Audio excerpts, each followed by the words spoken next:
जी, श्रीनगर जम्मू कौमी शाहरा पर गाड़ियों की आमदोरफ्त बंद हो गई। ये खबरें सुर्खियों में जगह बनाती हैं, मीडिया की ज़ीनत बनती है। जहाँ श्रीनगर जम्मू कौमी शाहरा के बंद होने से ज़ाहिर-सी बात है कि शाहरा पर सफ़र करने वाले मुसाफिरों के साथ-साथ ड्राइवर्स को भी काफ़ी तरह की परेशानियों का सामना करना पड़ता है। कई रोज़ तक श्रीनगर जम्मू कौमी शाहरा पर गाड़ियों की आमदोरफ्त भी बंद रहती है। लेकिन हर एक का ध्यान इस तरफ रहता है कि कब हाईवे को मोटरेबल बनाया जाए और जो फँसे मुसाफिर हैं, उन्हें अपनी-अपनी मंज़िलों की तरफ रवाना किया जाए।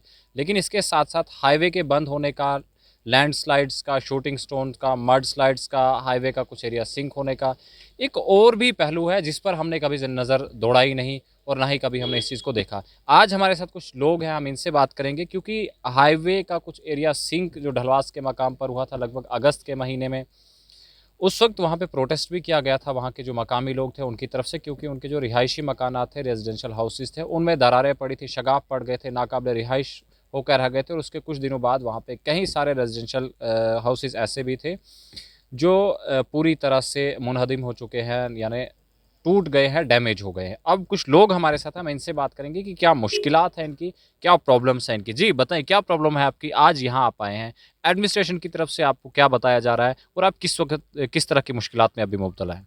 सबसे पहले तो मैं आपका शुक्रिया अदा करता हूँ कि शुक्र आप आए और आपने हमारा पता लिया, आपकी बहुत-बहुत मेहरबानी। और 28 मार्च को हमारे एक स्लाइडिंग हुई थी, 4 लेन वालों ने कटाई की थी, गवर्नमेंट कंपनी ने 4 सालों कटाई करते रहे।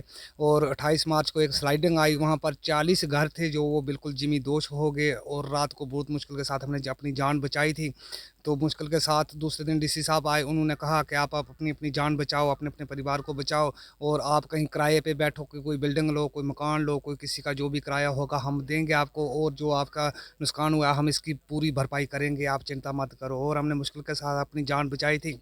तो आज 28 मार्च से आज तक लगभग 10 महीने का टाइम हो गया है। तो आपको क्या वो मदद मिली, वो तमाम चीज़ें जो नहीं, एडमिनिस्ट्रेशन की तरफ से आपको कहा गया था? नहीं, नहीं, कुछ नहीं मिला, तो कुछ नहीं मिला। फिर अगस्त महीने में हमने फिर प्रोटेस्ट किया, रोड बंद किया था 26 अगस्त को। फिर हमें बोला गया था कि आपका 15 दिन के अंदर मसला हल हो जाएगा, आपको करंट भी दिया जाएगा, रिलीफ भी दी जाएगी और आपके जो नुकसान हुआ है मकानों की, इसकी भरपाई की जाएगी, आपका ज़मीनों का जो नुकसान हुआ है, इसकी भी पूरी भरपाई की जाएगी। उसके बाद हमें बस 15-15 दिन गरीबों को हर हमेशा तो मिलते इस मसले को लेकर आप किस-किस ऑफ़िसर के पास गए कि जो आपको यकीन दहानी दिलाई थी? आपको कहा गया था कि आपको हम कंपनसेशन देंगे, जहाँ आप रह रहे हैं वो किराया भी देंगे। तो आप किस-किस ऑफ़िसर के पास गए और वहाँ आपको क्या सुनने को मिला? डीसी साहब खुद आए थे, डीसी साहब ने खुद माना था और जो जिन बिल्डिंगों में आज हम रह रहे हैं, उन जो मालिक हैं उन बिल्डिंगों के, उनके साथ भी डीसी साहब ने खुद बात की थी कि आप इनको बिल्डिंगें दो और हम आपको किराया देंगे। आज वो लोग हमें परेशान कर रहे हैं, 10 महीने का किराया है और आज वो बोल रहे हैं कि किराया दो, जहाँ मकान खाली करो। एक तो हमारे मकान अब ऐसे गिर चुके हैं, गवर्नमेंट वालों ने लसा दिए, फोर नेशनल हाईवे वालों ने। और दूसरा वो लोग भी बोलते हैं कि किराया दो, हम कहाँ से देंगे। अब वो डीसी साहब ने बोला था कि हम आपको देंगे, आज डीसी साहब भी बोलते हैं नहीं जी, हम नहीं आपको दे सकते हैं। और रहा जो डैमेज का मसला, जो मकानों की भरपाई है, तो कहते हैं जी आप वो उधर जाओ, सेक्रेटेरिएट में जम्मू में जाओ, वहाँ पर फाइलें भेजी हैं और आप वहाँ पर जाओ। अगर हमें इधर आने में इतनी दिक्कत होती है, हम खुद डीसी साहब के साथ अगर इधर बात नहीं कर सकते हैं सर, हम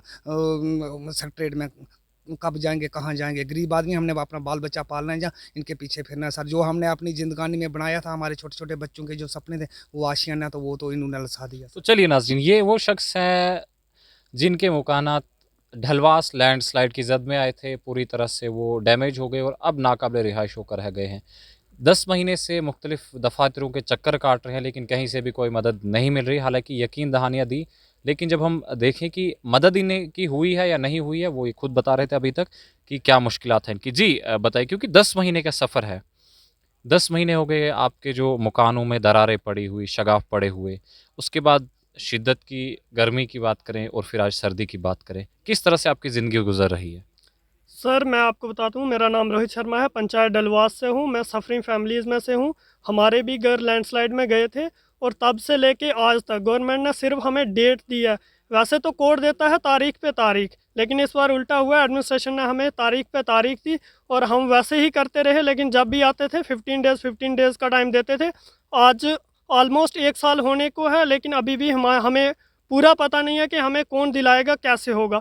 आज हम फिर से इसीलिए आए थे कि हमें बताएं कि कहाँ तक हमारा प्रोसेस पहुंचा है। सर बोलते हैं आपका जो रेंट था वो अगर के गवर्नमेंट वाले देंगे तो वही देंगे, कंपनी वाले या नेशनल हाईवे वाले, लेकिन हमारी कोई बात नहीं हुई है। जब हमें प्राइवेट बिल्डिंग्स में अकोमोडेट किया गया था तब इन्होंने कहा था कि आप यहाँ पर रहो और हम आपका जितना भी रेंट होगा तो हम देंगे। इसीलिए आज फिर से हम यही कहने आए थे कि जैसे हमने 25 ऑफ अगस्त को यहाँ प्रोटेस्ट किया था डलवास में, तो तब भी इन्होंने एक कमेटी बनाई और जिसमें जियोलॉजिकल सर्वे ऑफ इंडिया के और नेशनल हाईवे के मेंबर थे। उन्होंने एक नई रिपोर्ट देनी थी कि ये स्लाइडिंग कैसे हुई है। तो आज से 5 मंथ हो गए ऑलमोस्ट, तो उनकी अभी तक रिपोर्ट नहीं आई है। डीसी साहब ने अभी बोला कि देखिए गर्मी का मौसम भी रहा, काफ़ी ज़्यादा दिक्कत रहती है जी। और आज सर्दी का मौसम भी है, तो कैसे आप मैनेज कर पाते हैं? ये सब चीज़ें बड़ी मुश्किल हो जाती हैं। देखो सर, अभी आपको ही पता है मौसम इतना ख़राब है, तो पीछे जो जितनी सर्दियाँ थी तो हमने तो बड़ी मुश्किल हुई और कुछ फैमिली स्कूल में थी। पहले तो हम घरों में रहते थे तो आग जला के तो रह लेते थे। आजकल लाइट की भी प्रॉब्लम है, ना ही आप हीटर लगा सकते, कुछ भी नहीं कर सकते, ना ही आपके पास लकड़ी होगी कि चूल्हा जला पाओगे। गैस से आप खाना बनाना भी अफोर्ड नहीं कर पाओगे। तो जिस तरह से ये कहा गया कि 40 घर वहाँ पे थे जो जद में आए थे, तो क्या वो सभी लोग जो हैं रेंट पे रह रहे हैं? कहीं घर ऐसे भी हैं जो अपने घरों में अभी रह सकते हैं, जो सेफ है रहने के लिए? ऐसे कोई 4-5 घर हैं जिन्होंने अपना फिर से नया घर बनाया है, जो उसी को ऐसे टेम्परेरी बेसिस पे वहाँ रह रहे हैं। कुछ पंचायत घर में घरों को सेटल किया था। यही कोई 20 घर हैं जो इस समय प्राइवेट अकोमोडेशन में रह रहे हैं। उनकी लिस्ट भी बनी है, फाइल भी बनी है, लेकिन आज बोल रहे हैं कि उसका हमें कुछ पता नहीं है। चलिए, प्राइवेट अकोमोडेशन में रह रहे हैं, सरकार की तरफ से यकीन दहानी दिलाई, लेकिन आज भी लोग स्कूल में रह रहे हैं, पंचायत घर में रह रहे हैं, क्योंकि इनकी ज़िंदगी जो है बहुत बड़ी मुश्किलात में पड़ गई है। लेकिन इंतज़ामिया की तरफ से सिवाय यकीन दहानियों के कुछ भी नहीं मिला। अगर इन चेहरों को, इन लोगों को अगर कुछ सुनने को मिला है, देखने को मिला है, वो यही है कि इन्हें यकीन दहानियाँ और मायूसी। हमारे साथ एक और साथी, हम इनसे भी बात करेंगे। जी बताइए, क्या प्रॉब्लम है आपकी? जी। मैं दिलवास पंचायत से हूँ। हमारा भी घर लैंडस्लाइडिंग में गिर गया था। आज 10 महीने हो गए, हमारा कुछ नहीं हुआ है। हम चक्कर लगाते हैं इधर डीसी ऑफिस में, हमारा कुछ भी है, आते जाते डेटे देते रहते हैं, हमें भी आओ जाओ बस। क्या काम करते हैं?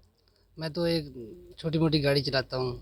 कितने लोग हैं वहाँ पे जो इस तरह से जो प्राइवेट जॉब करते हैं या फिर कहीं अपना दिन लगाकर, यानी दिन भर मेहनत मजदूरी करके अपने अहल व अयाल का, अपनी फैमिली का पेट पालते हैं? हमारी फैमिली है 23 बंदे हैं हम, एक फैमिली के, मेरी फैमिली। हम स्कूल में बैठे हैं, अभी स्कूल में बैठे थे, वहाँ से भी अभी निकाल रहे हैं, बोले अब स्कूल खाली करो। स्कूल जल गया था, वहाँ आग लग गई थी, उसका भी हमें कुछ नहीं दिया। हमारा उधर भी 3-4 लाख रुपए का नुकसान हो गया, वो भी दिया, कुछ नहीं दिया ना। कोई हमें बोला भाई कुछ भी, तक अभी कुछ नहीं हुआ हमारे लिए। अभी आए थे हम डीसी ऑफिस, यहाँ से बोलते हैं भाई कोई बात नहीं, हम करेंगे, जम्मू जाओ। हम कहाँ जाएंगे वहाँ तक ना हम। क्या मतलब ये कि इस वक्त आपकी ज़िंदगी किस तरह की है जो आप गुजार रहे हैं?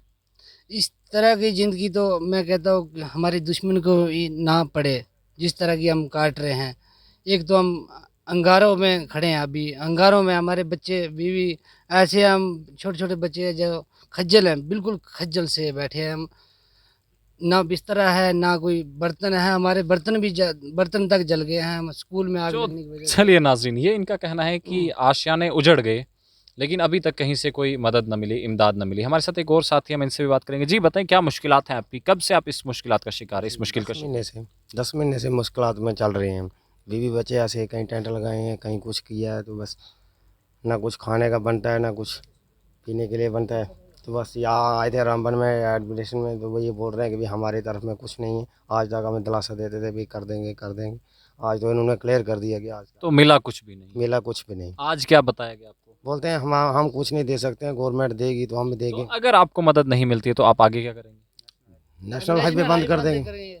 तो चलिए नाज़रीन, एक और बात सामने आ रही है। जहां हाईवे की बात करें, अक्सर ये कहा जाता है कि हाईवे बंद, कहीं पस्सियों की वजह से, कहीं पत्थर गिरने की वजह से, कहीं मड स्लाइड की वजह से और कहीं सड़क का कुछ हिस्सा धंस जाने की वजह से। लेकिन अब ये बात भी कहीं ना कहीं सामने आ रही कि प्रोटेस्ट के ज़रिए से भी हाईवे को बंद किया जाएगा, क्योंकि जब लोगों को अपना हक नहीं मिलेगा तो उनके पास एक वाहिद ज़रिया बच जाता है, एक वाहिद रास्ता बच जाता है कि वो प्रोटेस्ट करें और अपने हक को हासिल करने के लिए इंतज़ामिया के जो लोग हैं, इंतज़ामिया मोर्चा चलाने वाले लोगों तक अपनी आवाज़ को पहुँचाएं। हमारे साथ कुछ और लोग हैं, हमसे भी बात करेंगे।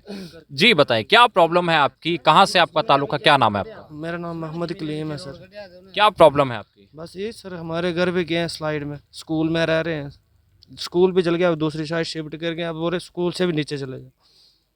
चलिए, तो इनका ये कहना है कि स्कूल में अकोमोडेट किया गया था, लेकिन स्कूल भी जल गया तो अब वहाँ से भी हाथ धोने पड़े। हमारे साथ एक और बुजुर्ग है, हम इनसे बात करेंगे। जी बताएं, क्या प्रॉब्लम है आपकी? नहीं, आप इसको नहीं पकड़ेंगे। जी बताएं। प्रॉब्लम जी, हमारा नाम चूनी लाल है, 60 साल एज है मेरी। बहुत ठंड लगती है और ठंडी में भी हम ऐसे ही किराए में रह रहे हैं, बड़ी मुश्किल से गुजारा कर रहे हैं। और ये यहाँ आए किराए के लिए बोलते हैं हम नहीं देंगे। 10 महीने का किराया चढ़ा हुआ है लोगों का, कहाँ से देंगे हम? और ना ही मकान भी चले गए हैं पसी के साथ, रोड के साथ, और हम कहाँ से क्या करेंगे? अब गवर्नमेंट दिखाए।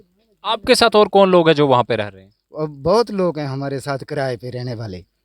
तो क्या वो सभी मुलाजिम हैं या फिर कहीं दिहाड़ी लगाकर ही अपना पेट पालते हैं? ज़्यादा तो दिहाड़ी लगा करिए जी, मुलाजिम तो कम ही हैं बेचारे। तो जब आप यहाँ आ जाते हैं तो फिर आपका खर्चा चलाना कैसे मुमकिन हो पाता है? 1 दिन 2 दिन के लिए छोड़ देते हैं घर में, और कभी कभी पैदल भी आना जाना पड़ता है। क्या करना है, किराया नहीं होता है यहाँ आने के लिए भी। चलिए नाज़रीन, ये आप देख रहे हैं उन लोगों का हाल जो ढलवास के रहने वाले हैं। लगभग 40 ऐसे घर हैं, रिहायशी मकानात हैं, जो वहाँ पे रोड धंस जाने की वजह से मुनहदिम हो गए थे, शगाफ पड़ गए, घरों में नाकाबिले रिहाइश होकर रह गए। उसके बाद इन लोगों ने हालांकि प्रोटेस्ट भी किया था और उस वक्त भी हम इनके पास पहुँचे थे, लेकिन कहीं ना कहीं उस वक्त इंतज़ामिया ने यकीन दिलाया था कि हम आपको मुआवजा फराहम करेंगे, जहां आप रहेंगे वो रेंट हम आपको पे करेंगे और जो मुमकिन मदद होगी हम आपकी करेंगे। लेकिन आज लगभग 28 मार्च से अगर आज तक की बात करें, 10 महीने से ज़ायद का वक्त हो गया, लेकिन अभी तक इन लोगों को ना वो किराया मिला जिसका एडमिनिस्ट्रेशन ने इनसे वादा किया था, और ना ही इनको कंपनसेशन मिली है।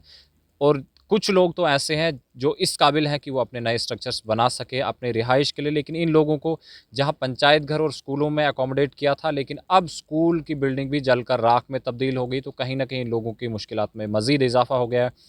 हम मौसम सरमा की बात करें या फिर मौसम गर्मा की बात करें, तो दोनों ही सूरतों में ज़िंदगी बसर करना काफ़ी मुश्किल हो जाता है। जब शिद्दत की गर्मी हो तो तब भी प्रॉब्लम फेस करनी है, और जब शिद्दत की सर्दी हो तो तब भी प्रॉब्लम फेस करनी है। अब इंतज़ामिया की तरफ से आज इन लोगों को जवाब मिल गया है कि हमारी तरफ से कोई भी मदद आपके लिए नहीं है। आने वाले वक्त में लोगों का ये कहना है कि अगर हमें इमदाद नहीं दी जाती तो हम हाईवे को दोबारा से बंद करेंगे। तो यानी ये चीज़, अगर इन लोगों की मुश्किलात में इजाफा होता है तो कहीं ना कहीं अगर एडमिनिस्ट्रेशन नाकाम रहती है इन लोगों की मदद के लिए, तो आने वाले वक्त में श्रीनगर जम्मू कौमी शाहरा एक बार फिर बंद हो सकती है। और बंद होने का काज यही होगा कि ढलवास के लोगों को अभी तक कंपनसेशन नहीं मिला है, अभी तक मुआवजा नहीं मिला है, क्योंकि 40 रिहायशी मकानात वहाँ पे मुनहदिम हो गए थे।